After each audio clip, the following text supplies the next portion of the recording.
Priyanshi Somani, welcome to the Nerdish Mike. Delighted to be hosting you on the show. Thank you for having me. Yeah, so whatever content I have lately been watching of yours, I think there's a lot of, I think, sense of humor literally sprinkled from the top. So I came to this opinion where I thought that I'll be talking about love, relationship, and intimacy with you. So, I mean, to begin with, I think we all are aware that one of the quotes that really comes into my mind when I listen the term love is that when you love a flower, you water it on a daily basis, whereas when you like a flower, you just simply pluck it and take you with you to the home. So, I mean, what is your basic understanding of love, and how complicated is love actually? Oh, it is so. It is very. Sadly, I don't know why it is so complicated to find somebody that you truly, truly love and have them love you as much as you want them to be. Yeah. Uh, uh, but I think it is just to say what love is. Lately, um, like, I'm 22 and I turned 23 this November, and so this last 1 year my growth has been like more than my total growth of 21 years. So this last 1 year has been like more than those 21 years. So like all my understanding of things have completely changed. Mm-hmm. uh, I think essentially for me love is when you feel vulnerability, and uh, you identify yourself with that person, and you empower each other. Mm-hmm. There definitely has to be growth. There definitely has to be honesty, and there definitely has to be that sense of vulnerability that you have with your friends. And when you get that, and obviously for if it is a partner, then you have some other aspects also. But when you get that with your friends or like with your family, or even with your partners, or your peers, like I feel like there's so much love inside of me every day that my heart is just going to burst. Yeah. And I feel that way for my friends as well, and for like everybody I think I love in my life. So this is all it is, like no toxicity whatsoever now. Yeah. Yeah. So I, But having yeah, said that, yeah, I'm incredibly lonely in Boston and like extremely depressed. But yeah, yeah, go love. yeah, quite crazy. So, so when I think of love, I've been to many of those people who tell me that in your ways, love can have your own definition.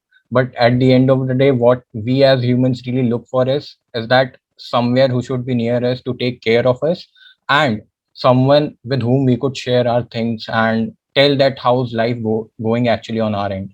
So I think in my way, in my opinion, I feel like love is the most motivating thing in life, because I've seen people changing a lot when it comes to love. And when it comes to love being subjective, I feel love is the most beautiful aspect of life, because as an individual, you get to experience a lot. So, I how? agree. Absolutely, actually. Because I think, like, honestly, Yeah. the only reason I would want to be a person on Uh, this earth, on this planet, and uh, live this idiotic life every yeah. day Yeah. is because of love.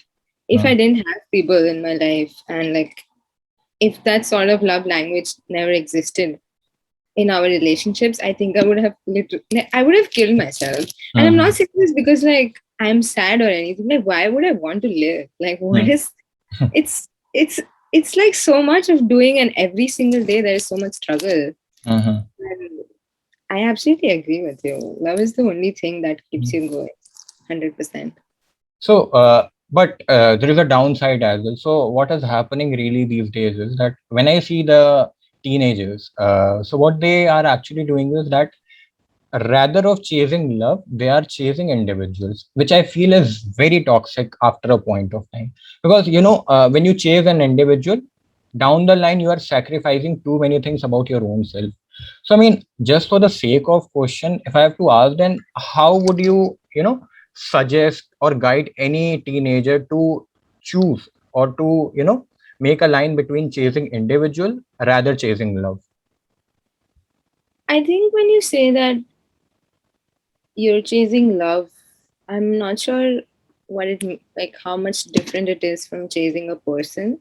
Hmm? Um, but I think essentially, like, it's very important to to be able to spend time with yourself and Hmm? know what you like and what you Hmm? identify with. Hmm? And I actually empathize with teenagers who want, or even myself. I mean, like even young adults Hmm? who want relationships because we feel so lonely. So we just want a person around in our lives, Hmm? who will just like be there. And for that, like we end up sometimes being with toxic people because we Yeah. just can't seem to, like, I'm not saying that people are toxic, but relationships can be toxic, and we Hmm? sometimes overstay those relationships because we are not able to kind of, we're scared of living alone, which is Hmm? absolutely justified. But I think it's so important to realize that once you become comfortable being with yourself in your thoughts and just identifying yourself as much as you can, it's so much easier to find the person you want to be with, the Hmm? person who empowers you. And I Hmm? can't stress this enough. I will not invest even a second with anybody in my life now who doesn't empower me. Hmm? It's just not going to be, it's just not going to happen, because once you know what friendships and relationships are and how beautiful it can be, then there's just no going back. Yeah. It's really, but I do empathize with, because it's so lonely out there, and like especially now after COVID, like we've been in our house for like 2 years now, and Yeah. like everybody's on social media and like making content, and like Yeah. just like that is our life now. That feels more real than our Yeah. real lives. You know what I Yeah. mean? Yeah. So it's so lonely, and I understand, but it's very important to know what is right for you and just like tell yourself, okay, this is not right for me. I need to get out of this. And I know it's very difficult, but you gotta do it. Yeah, that's all we have got. So why do you say that it's actually wasting your time when you realize that the other person is not really empowering you? Why do you say that actually? It's not wasting. I feel like there's a lot of, like, when you're not assertive when you want to be, or like if you don't have enough agency in a relationship, Hmm. or that person is not empowering you to what you want to be in life and what you identify with. Hmm. I think a what happens is, uh, you there's so much self-doubt that you have, and you, because everybody is learning and nobody Yeah. knows for sure what is going to happen, right? It's There's so much uncertainty, especially in teenage and even like in 20s. Like, I'm sure that continues as long as you live, but I Yeah. think there's so much uncertainty now. And just not just being with people who increase those uncertainties, I Hmm. think is, there's so much trauma that you have to deal with afterwards. Hmm. Uh, and like a lot of us do have past relationship traumas, like bad friendships or like bad partners or even like parents. Yeah. Like, sorry, mom and dad, but like they have given us Yeah. trauma, right? Yeah. And how do you heal yourself if you're Hmm. just like constantly stuck in that loop of bad Hmm. relationships? And Hmm. it's very difficult to get out of it. Hmm. And then again, like, where do you start? Like, once you get out of it, it's not easy to forget it. And then Yeah. even when you forget it, like, how do you start again and again? So it's very important to protect yourself and be in those relationships.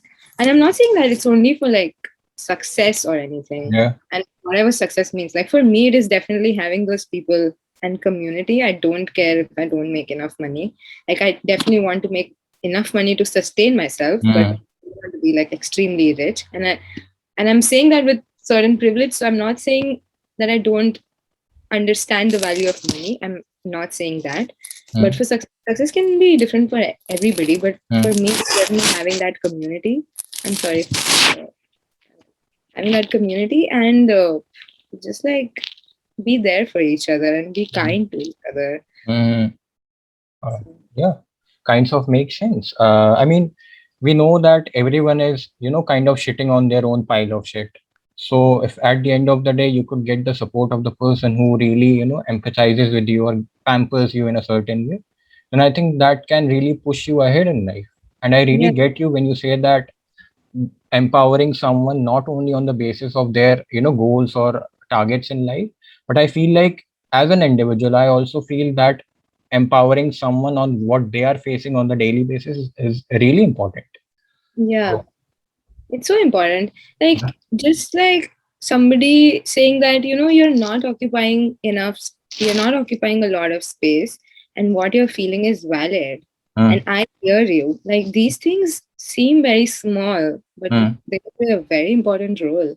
mm, Like, for me especially, I think every day, like in my head, I'm just thinking, okay, I just have to get through this week and do what I have to do, and then mm, next week, I don't even know what will happen to me like 3 weeks from now. I'm just thinking about my next week, and every day you just need to be sure. Like, I need to get up and think, okay, I don't want it to be a bad day. yeah. So like, it's so volatile, Mm, that our lives are so volatile, especially mm, right now, that those stable moments mm, that you have with your people is mm, very important. Absolutely. yeah. 100%. So, I mean, now with this whole age running behind content creation and doing gigs on YouTube and every platform, I feel that people are playing a role of, can say, modernity bullshit, where they say that validation and approval are quite toxic in nature. But when I talk about love and when I passionately talk about love, I feel in a certain way, I definitely feel that chasing approval or validation is not at all bad. But when you realize that it has to be precise, it has to be around 1 or 2%, now that really makes the change. So, what do you think of it? I agree. Mm, I feel like we all want validation from our parents, yeah. especially, and Mm, even from our friends and people. What I think is problematic is empty validation. mm, When you know that this person is not like capable enough to give yeah. you honest criticism, Mm, and then which is why I don't believe in critiquing at all, especially things that I don't know anything about. Like, if mm, somebody were to like mm, show me, like sing a song for me, like I don't mm, understand music as much, I would just say like thank you, and it was, mm, if I like it, I would say I love listening to it, but like I can't critique it. I can't tell mm, you. I can mm, just tell you how it made me feel. yeah. I can't say if it was good or bad. Yeah. So I think there's something. Sorry, there's something that you need to understand, that when you're seeking validation, what sort of validation are you seeking? Mhm, Is you just want like your loved ones to be proud of you and to support you, to show unwavering support, that is justified. But I think it's unfair to like expect people who don't know anything about what you're doing and then yeah. rely on their validation. Mm. I think it puts too much pressure on them, and plus it's just empty validation, so it's not gonna be helpful. Yeah, and the other thing that I also wanted to add when it comes to the whole game of modernity bullshit is that thing of where you expect anything out of your partner. So again, I would articulate it in the same manner as I did for validation and approval thing. I again think that expecting things out of 1 or 2 people is not at all bad. So I mean, it teaches you that how you will feel that worth of your own self. So I feel that in a certain way, expecting things out of individuals is not at all bad. But the only thing that you have to make sure is that you are very clear about what you are expecting out of that person. So Yeah. so to explain it in a broad manner is that, so supposedly if two people are in relationship, so the one partner is expecting the other partner to fulfill all the 10 criteria that he has actually established in his mind, but in reality he himself is not fulfilling that 10 out of 10 criteria thing. So I think you can expect 7 or 8 things to be fulfilled, and rest two things or the one thing needs to be fulfilled by your own social circle or your own friend circle. I would like Yeah. go from 7 to 8 to like 2 or 3 things for me now. Yeah. I actually absolutely agree with what you're saying. A lot of times, why things become weird is that you expect all your needs to come out of one person. Mm, Now, if when that happens, it's just completely bullshit. You yeah. want you want a partner to be there for you and be humble and kind. And that's a genuine expectation if you want honesty. But it can't be like you have to like what if I want to read a book and like talk about a book? Like if the person is not into it, I can't like force them to like Yeah. now come on, you have to read this book and then we have to Yeah. talk about it. Yeah. Like like sports for example or gym, like there's so many aspects of your personality for which you need friends and like a community. It can't just be a person for sure, and it's not healthy to have that sort of relationship. Yeah. Like, Again, when it comes to the spectrum of teenagers, I think most of us are still chasing that thing where we should say that no, whole 10 out of 10 things should be validated out of that one person or should be fulfilled by that one person. Again, I feel it is very kind of making pressure on the other community or other party in general. yeah. So yeah, I get you on what you had to say. And now moving on to the whole realm of intimacy. So first of all, I want to know that what is your definition of intimacy? I think it has changed a lot over the past, like from 16 to 23. Yeah. But right now, I think it's just like sitting together in silence and doing each other's thing. Like, Yeah. I love those because it's not easy to have that sort of silence with Yeah. people in Mm, your life. So for me, intimacy is just like knowing that we are there for each other. We have changed each other. mm, The and like physical touch is definitely mm, like love language for me. So like I need to be hugged. I need mm, I mm, need somebody to hold my hand, and like I'm like a teenager. Absolutely, in that context, I want things to be slow, mm, uh, and it's yeah. But like essentially, I think I want to reach a point where we just look and we just know that what we are saying, and like, mm, and that happens. That yeah. happens. You know that, right? Mm, It's so beautiful to have that sort of interdimensional language with somebody. Like mm, you're not using words or anything, but you mm, just know what you mean. mm. That is very, very intimate for me. What about you? Uh, I think I would say that I have idealized something in my mind. So when I talk about intimacy, I feel as if sharing your insecurities, sharing your vulnerabilities, and talking about your fears are an actual essence of intimacy to me. So if I could give the other person about how I fear things, about how I deal with the things that I'm very insecure about, and if not enough, then if the other person can add his or her inputs onto how I feel about my insecurities, then I could really fall flat for that person. So I mean, in a way, this is my definition of an intimacy. Fair enough. It's a Yeah. very good position. So you said that how silence has its own noise. So I have this quote coming into my mind. So it is like silence has its own noise, and music that goes on forever becomes noise. So this is a very, a fascinating quote that every time comes into my mind when anyone talks about silence in general.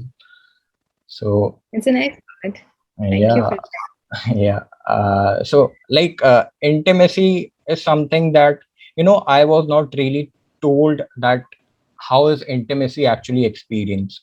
So when I saw people talking about intimacy, when I saw my elders talking about intimacy, what I found was that intimacy was only driven about around physical things. But later on, when I went on to ponder more on, so I found that intimacy can not only be driven around physical things, but it needs to have a aspect of EQ, which means you need to be emotionally driven around these things. for So I sure. yeah, so I mean that when I talk about intimacy, I would really want to highlight things that are driven around EQ, which is emotional quotient. Yes. Yeah, I mean, for starters, I think like you can't be with somebody whose EQ is less than yours. Like Yeah. absolutely, I think that relationship kind of falls flat, and that is also something to look out for. I mean, you Uh, can have completely different interests and like different personalities, but if your emotional quotient is like mm, the same level, then you can have conversations, and like we want conversations, and then yeah, like that's all 100%. we and Absolutely, I agree. And I think that the physical intimacy may vary, the importance of it may vary from person to person. So I wouldn't say that it's not important at all, but for some people it's absolutely not important at all. For Yeah. some people it's very, very important. So that there is a spectrum there, and it Mm. varies. I definitely agree that EQ is like that is Yeah. very important. Yes. So At what? least as far as I have Yeah. experienced. I don't know about others, but Yeah. So what if I have to make you choose between EQ and IQ? What would you choose according to your preference? absolutely EQ. There is no Yeah. question about it. Yeah, 100%. I So don't care how smart or whatever. yeah, I I mean, need. in a way, I think intelligence quotient is also important, but I feel in Yeah. yeah, I feel in a way that how advanced this whole world is becoming, I think most of the things are only driven around EQ, which is your emotional quotient. So I'll share an instance with you. What happened was a few days back, my mom was actually flying to Calcutta. So what happened was, I think, she didn't had that COVID insurance, because of which she wasn't allowed to board the flight. So while I was coming back from the airport, she called me that she isn't allowed to board the flight because of this. So what I did was that I asked my mom to give the phone to the person who was checking her. And while I was talking to her, I said that there is a real urgency. That is why she needs to fly instantly. And she asked me that what was the reason. I said that someone in her laws has passed away, so it is very important for her to fly. So the moment I said that someone has passed away, and the moment I showed that I am very worried for my mom in general, so she was like, "Okay, okay, we'll manage. We'll do whatever is happening from our end." So I mean, at that point of time, I thought that yeah, emotional quotient, has its own aspects, and it serves you in different ways. So yeah, That's like I feel empathy in this mm, situation. Like yeah, empathy is pretty much everything. Like how we view the world is, for me, how empathetic you are, and mm, it's not something that you can fake. Uh, mm, it's something that you develop, and I mm, think art plays a very important role in developing empathy. Art in general, it can be movies, it can be books, it can be music, it can be anything, yeah, but and like conversations. mm, So the fact that you were able to communicate that was, I think, the reason why the other mm, person felt empathetic and like was ready to, yeah, help your mom. And I'm actually impressed that you like what you did. yeah. It wouldn't have struck me to do that ever. Yeah, I I'm mean, gonna do. Yeah. so I was thinking about it lately. So what I thought was, on airports you don't have any, subjective criteria. Whatever is meant to be fulfilled has to be fulfilled. Without that, you have to come back home only. So I thought that I did a pretty intense job. So yeah, Yeah. I reciprocated it to my friends of college, and they were like, "Oh, how could you do this?" So yeah, It that is was impressive. so that And was it's the like presence of mind. It's like yeah. being sharp as well. Like Hmm. knowing that it's impressive. Yeah. So when it comes to relationship, obviously it comes to talking about breakups as well, breakups, heartbreaks. So I mean, it is just like invading your privacy. But I would really ask you that if you had any breakups, then what did your breakup actually taught you? Oh, I have had like awful breakups.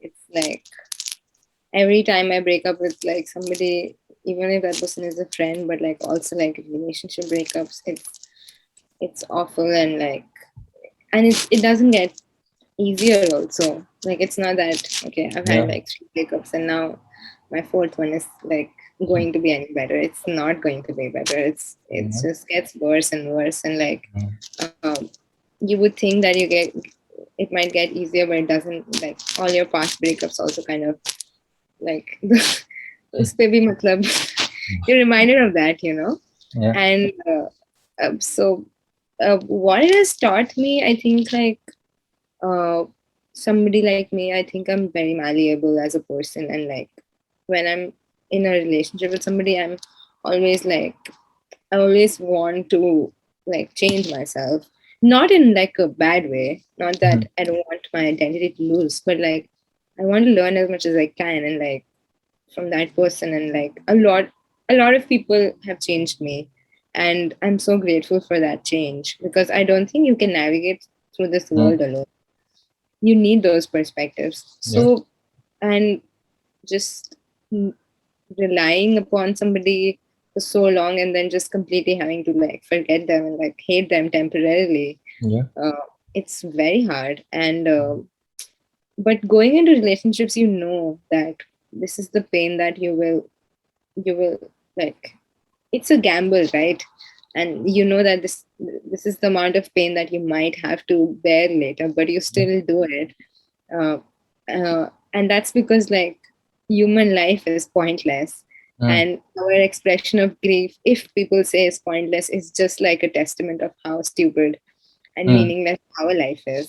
So I Mhm. think it's fine. Like if you're having like a bad breakup, it's okay, and just express however you want to. But at some point, you need to know that you have to heal yourself and you have to get out of it. So take your time. My first breakup, I took like a year to get out of it. Yeah. A year I was like very Mhm. depressed and very disoriented. Mhm. Second was like less time because again, like I became older and realized Mhm. how I know how to get out of it. Third was like even lesser. Yeah. But yeah, but like each time I think Mhm.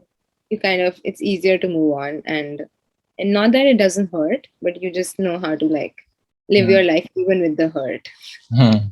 so to speak. Yeah. Yeah, and I know that when it comes to breakups and heartbreaks, people have this common tendency where they feel like कि यार सामने वाले का मजाक उड़ाने से उसको ऐसा लगेगा कि the situation is bit chilled out. And if I don't know whether you have noticed this thing or not, but the moment you share that you have been going through a heartbreak or a breakup, the first conversation that you are going to have with anyone is obviously going to be very sympathetic. So Mhm. I find this extremely rubbish that why is anyone going to sympathize on what has already happened? So in a way they should mold themselves in a manner where they could suggest you new things how to get out of it. So if I'm a person who's suggesting anyone that how to get out of breakup, I'll definitely suggest him to watch a particular movie or to go to a place to explore. I'll not tell him that, oh, I'm very sorry for you, or whatever has happened with you is very sad. I think for me it would be both. I would like I would definitely feel Yeah. sorry because that person is obviously going through stuff. Mm-hmm. Uh, but I would also highly recommend because it's like an impulse, right? Breakup is like impulse. It's like a quick change in your life, and it can go either way. Like for me right now, it's I'm in Boston, and it's an impulse for me. Mm-hmm. I'm from India, and it's been like almost just a month, less than a month even, Yeah. and it's like a very big change for me. So it can go either way.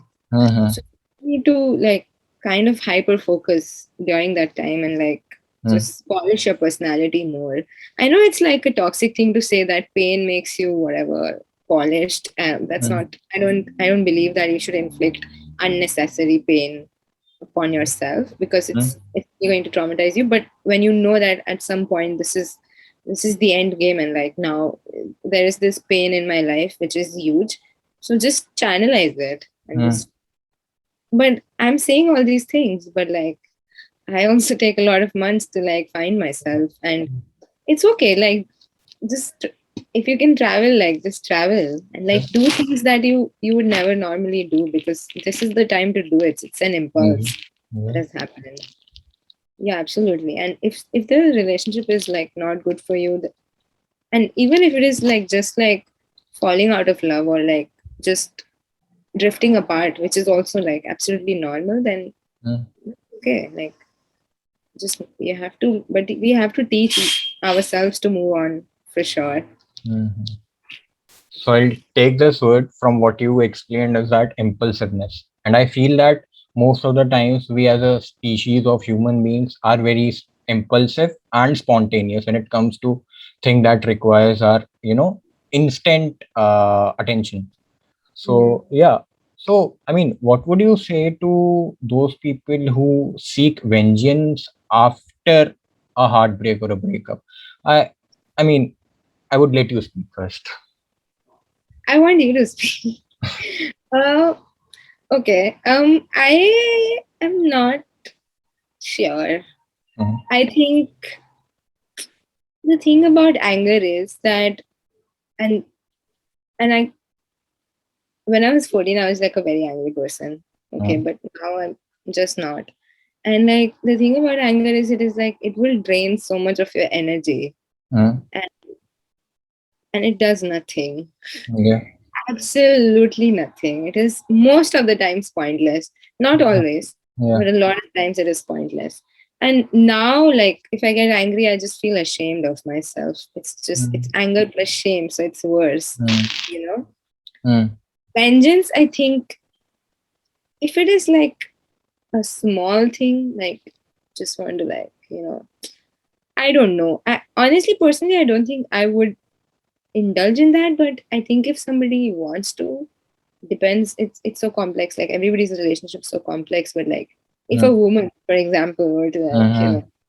fuck off like his wedding, I would be like, you go, girl. I mean, it depends, right? Yeah. There's context to it. Like if it is like, don't inflict like pain on others, but like Mhm. if you need to earn your agency back for your empowerment, Mhm. that's okay. But don't make it like I'm just gonna destroy that person. Like, don't make it like that. Yeah. But it is like sometimes like hard is life is hard anyway. So if you need to do like a couple of things that you may regret later Mhm. on a smaller scale again. Like I'm not Mhm. saying that just go and kill somebody or stalk somebody or like do all Mhm. of those bad things, but like on a smaller scale, if you just want to like get your agency back, Mhm. then it's okay. Like itna to chalta hai. Yeah. But like not something like too intense for sure. Don't Yeah. control. So I tell you a very interesting perspective that I had while growing up. So what I thought was taking revenge is almost like shooting a climax for a movie. So with a boy's perspective, I would say that when you go for taking a revenge, there is bombs blasting around you, and there is a very revengeous tune playing behind you, and you have killed your enemy, and you're coming out from that scene. So I feel that romantic relationships would have also ended in that similar manner. But yeah, as I said, while I was growing up, I had that perspective. But now when I think of it, I feel that what was I actually thinking about?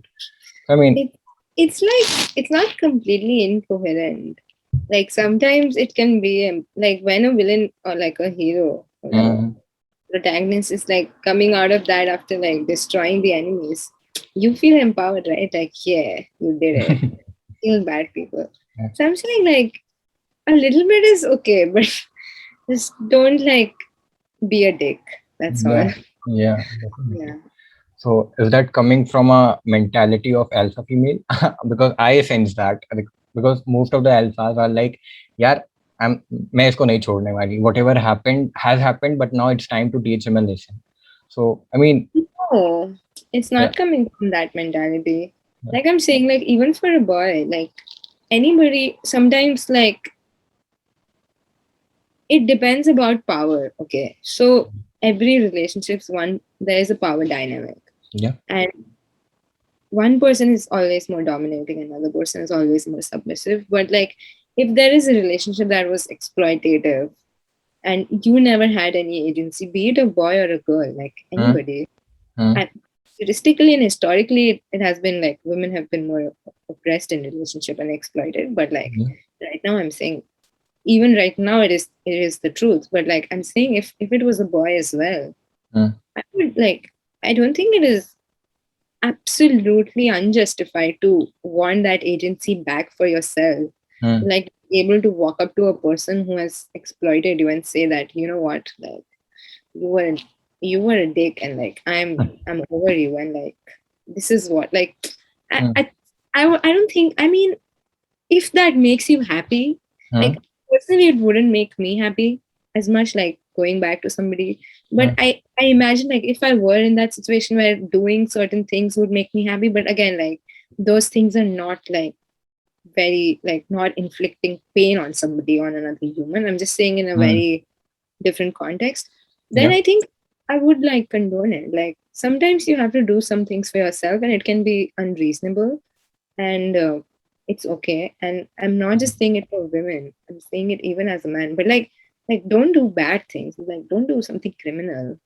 Mm. But to some extent, sometimes if you need to like just go out and give a monologue or something, do it. Yeah. That's fine.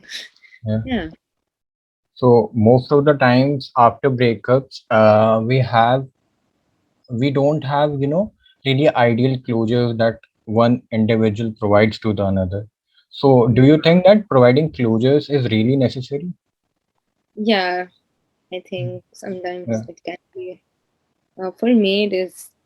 It is definitely like I need a Mhm. closure.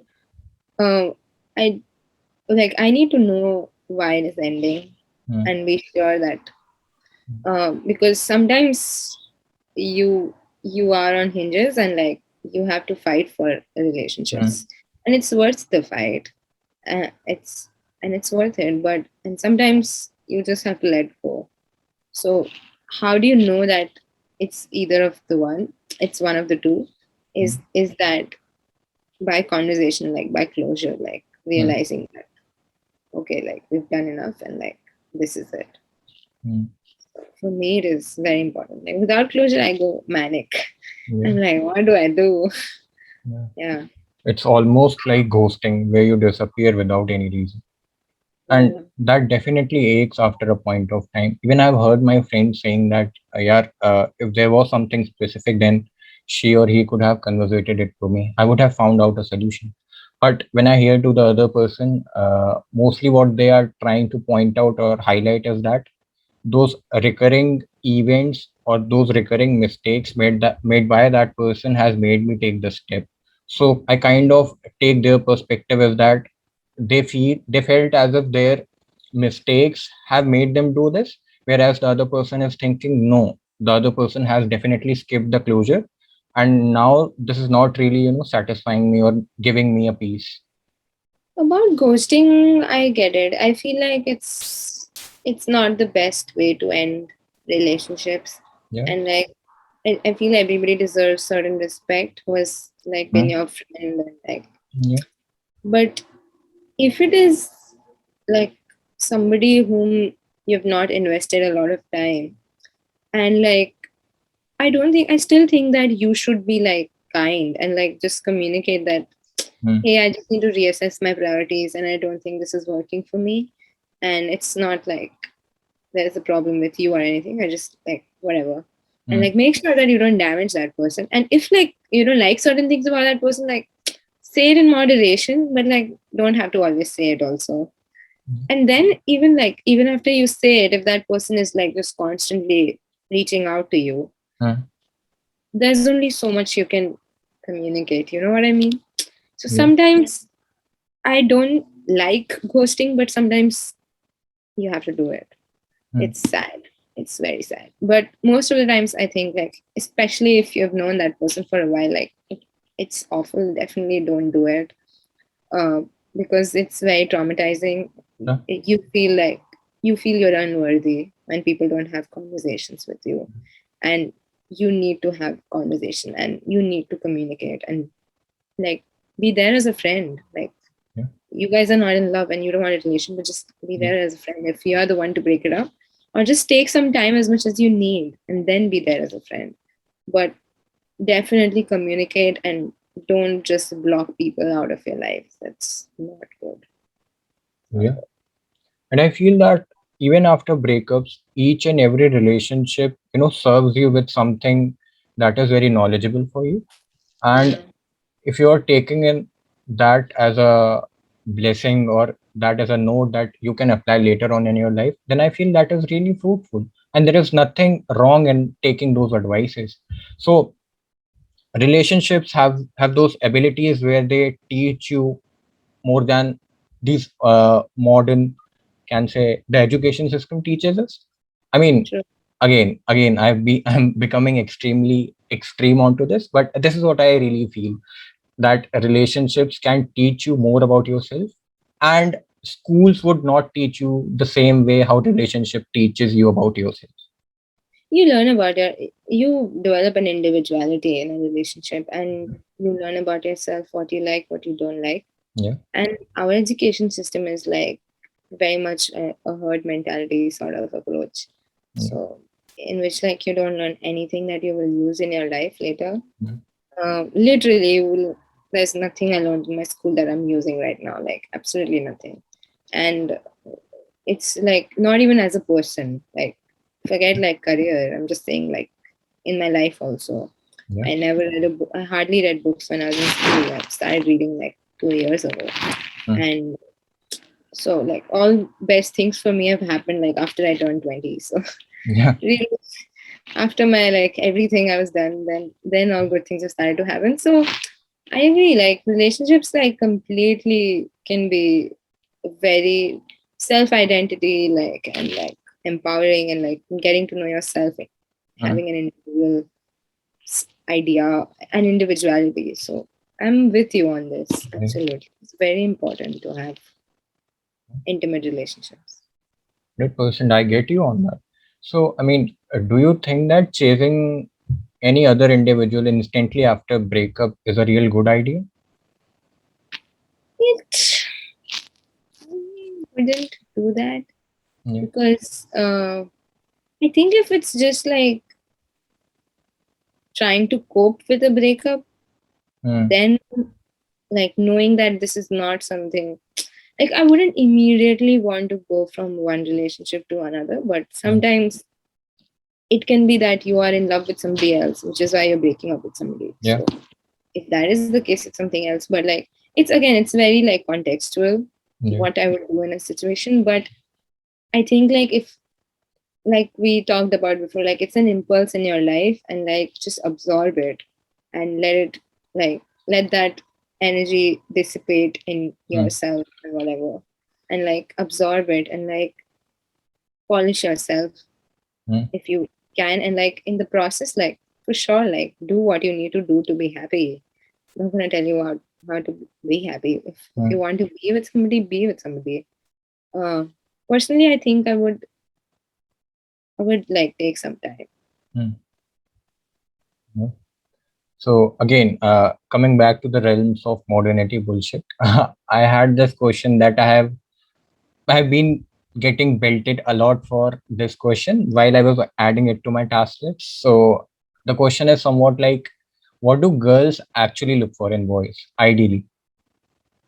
In boys, Yeah. or you're saying in general in relationships? No, specifically in boys. I mean, Strictly in boys. For me, like for me it is the same. I would look for anybody. Um I am like a lot more gender fluid, but um I think it's not a girl boy thing. I think what everybody looks in a relationship. Uh See, as a woman, I think I would want respect and agency. yeah. And that's where like feminism comes into Mm. place. Mm. Is that I can't be in a relationship where I'm the secondary person between two people. Mm. And like I don't think a lot of men do it intentionally. Oops, sorry.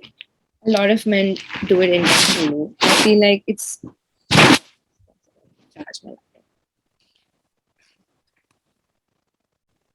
Yeah. Yeah. I don't think men always do it intentionally. I'm not talking about people who abuse and all of that. I'm just talking about men who want to be decent and are decent and Mm. kind. I Mm. think you might not always do it intentionally, but you have to realize that there is a lot of context and a lot of like a woman and a man is raised differently, and there are certain things that you don't know about our journeys. Like we might not know about your journeys, but like there is a privilege of gender that men have, and just like acknowledge it. Don't be like so what? Like, I've also done good things. Mm. That's not what I'm saying. You have done good things, which is why Mm. I'm with you, right?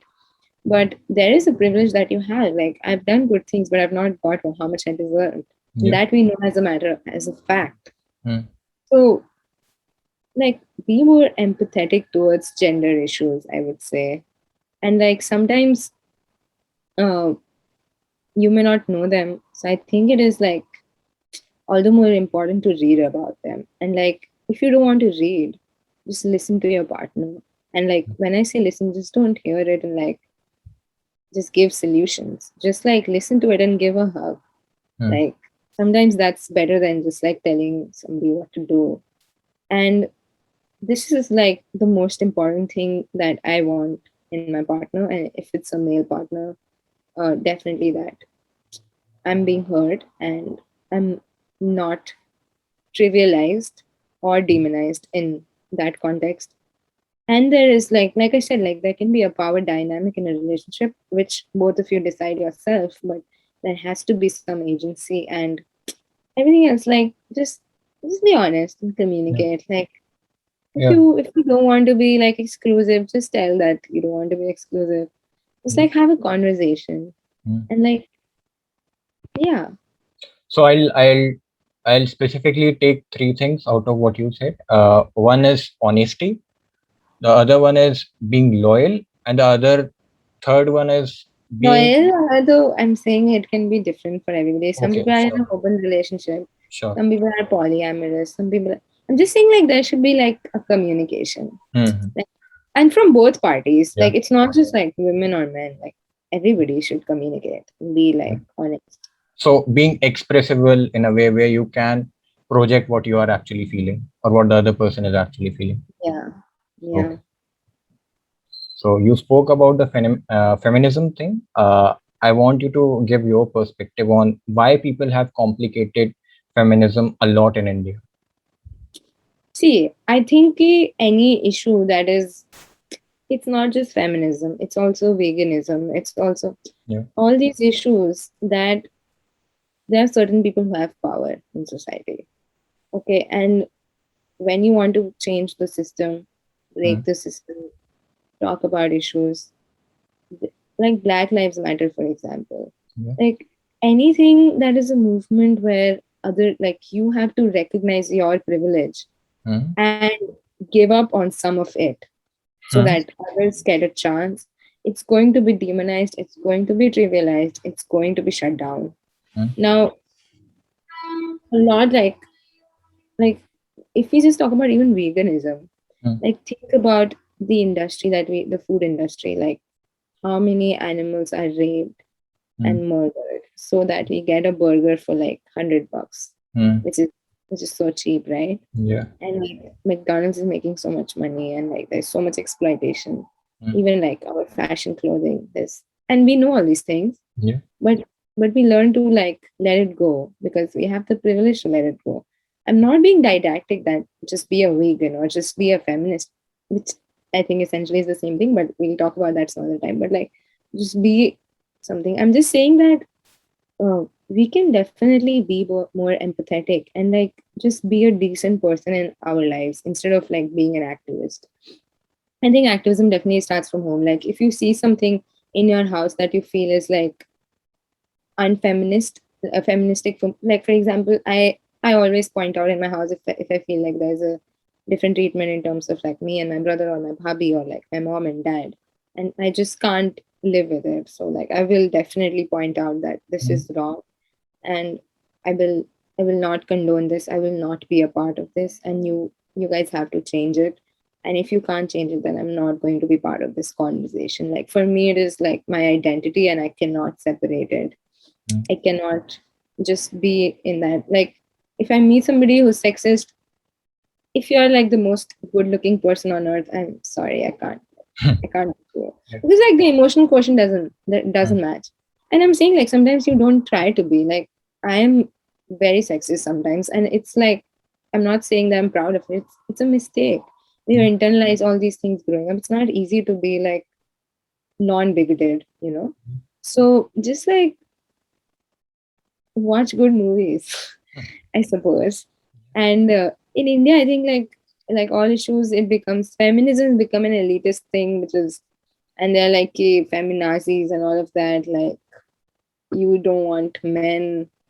Like it's just lack of education, and I feel like if women have to go out there and explain it to men mm, or like other people what feminism is, it's like so jarring and like so exhausting. Like, why should I have to fight about things that are wrong with me? Like, you're in the first place, you're just saying that nothing is wrong. So I have to explain to you that nothing is wrong is also like a very stupid statement.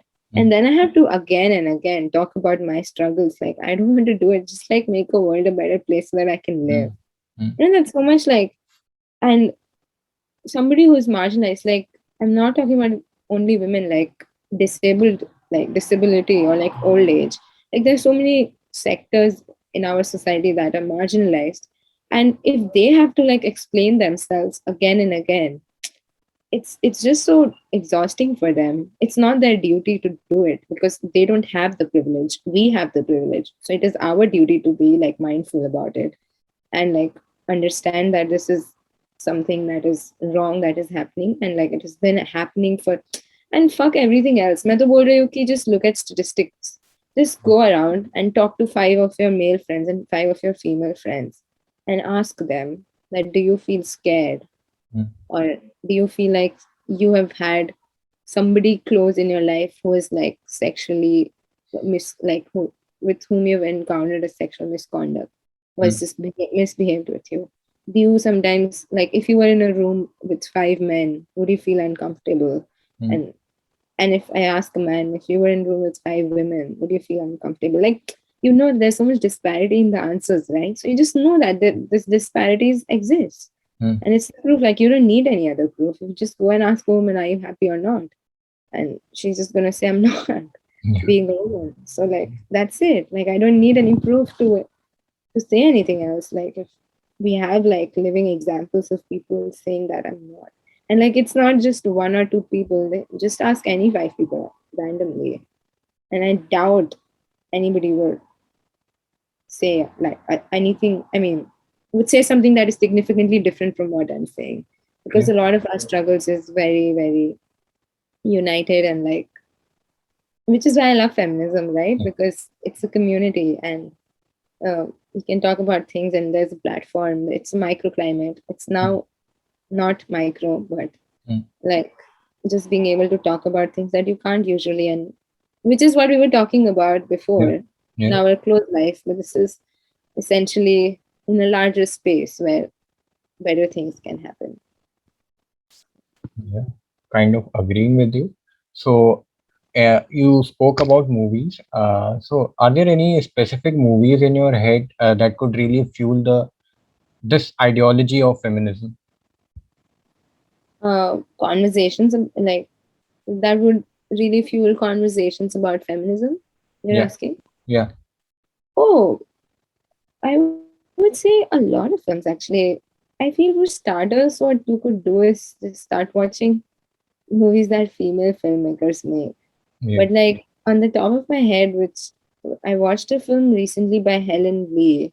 Mm, I watched a lot of her films like Prey, and it's not like they're not talking about feminism, but you just know that women are shown in a different light, mm. and all those stereotypes that you've had. It's not that, it's different, Yeah. and like you see that and you recognize, like, even like, for example, Phoebe Waller-Bridge, all Mm, of her content has some like feminist undertones. mm. Like Greta Gerwig has, like, she's a feminist, and like Yeah. you can see in her films, like, it's not a mystery that she's a feminist. So I'm not saying that you need to like go and like have intense academic discussion about it. Like, just see films in which like women have are complex. Mm, I don't think women need to be strong in movies. I don't think they need to. I think they just need to be complex, right? yeah. And when you see those complexities and you're just like, okay, this is interesting, and it's something I didn't see, and like Mm, I want to watch that. So just, yeah, like look out for things. And like sometimes there are certain movies which are very, very famous and mm, like amazing directors, still problematic. mm, You have to, I don't know, like, I think you develop those sense and sensibilities. And like if you can't, again, like it's all about conversations. Like you might love a film that I hate. For example, this book I'm reading, I came to America, mm, and American book is like Catcher in the Rye. Okay. So it's mm, like I'm gonna read it. and I've almost finished reading it, like last 20-30 pages, and like people love it here, and I read it and I hated it. I was like, I don't like the representation, I don't like the women treat, like how women are treated in the book. and and like this book is meant for American. I'm not trying to be a didactic what people should do and not, but this book is meant for like American teenagers, and I'm like, I don't think they have the sense and sensibilities to understand if it is ironical, because like if I personally feel offended so many times reading it, then if I can't gather the irony in the text, I don't think that teenagers can. And again, like a lot of people love this book, so I feel like I would be interested to know why you love the book, and I would be interested to have a conversation. So this is the starting point. Just have conversation with people and be okay to listen. Like, okay, I hear what you're saying, and I would want to like, yeah, just want to just tell your thing, but also listen. And sometimes maybe they might change your mind, and sometimes they might not. So it's okay. Either way, it's okay. I get you on that. Priyanshi Somani, thank you so much for coming onto the show. And one thing that I would highlight is that gathering your views on a real raw way was kind of very exhilarating for me. I think I have aged a lot in this particular conversation, and surely I'm going to apply all of these inputs in general in the real life as well. Thank you so much for your time, and thank you so much for all. Have it today. Yeah, I really had a great time with you. yeah. Thank you so much. Thank you for being on the show. Thank you.